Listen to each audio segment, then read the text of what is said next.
After more than half a century, Al Capone's vault beneath the old Lexington Hotel on the near south side is being unsealed tonight on national TV.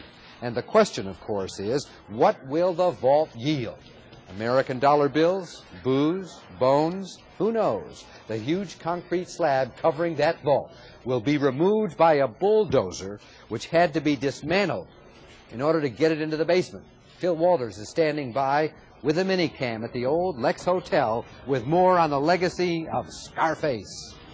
Well, not standing by alone. There are TV production crews here. There are federal tax agents. There may even be a few ghosts here waiting to see what happens when they crack that safe. What most of us know about Al Capone, the bootlegger and mob boss and killer, comes from the movies. But for some Chicagoans, they have very clear memories of this hotel and its boss. The days of Al Capone seem so long ago, unless you were there, of course. Diamonds and fur coats went to my head.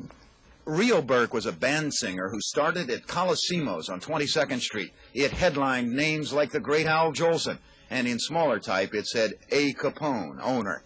It urged the election of Mayor Thompson.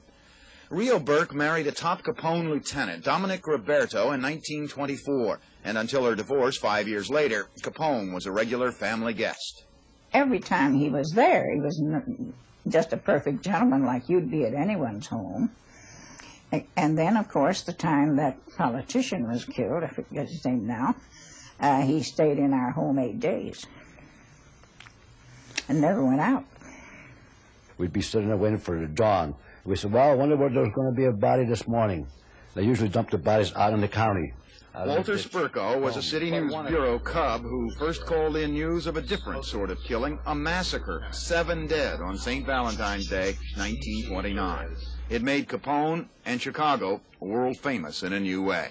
Yeah, I was in Italy during World War II, and when I said, well, I saw Chicago, oh, Capone, boom, boom, boom, boom, boom. Everybody would just pick up that episode of boom, boom, boom, boom. Spurko is retired now. Rio Burke is 82 years old. The world is different. But she is not sure the world is a whole lot better. In those days, those men fought among themselves. They weren't after the women, and they weren't after women and children like it is today. Today, the terrorists kill everybody and anybody, women and children, and they didn't do that. What do they think's in that safe? Well, Walter Burko thinks there's nothing in there. Al Capone would have had plenty of time to clean out anything valuable between the time he got out of prison and the time he died in 1947.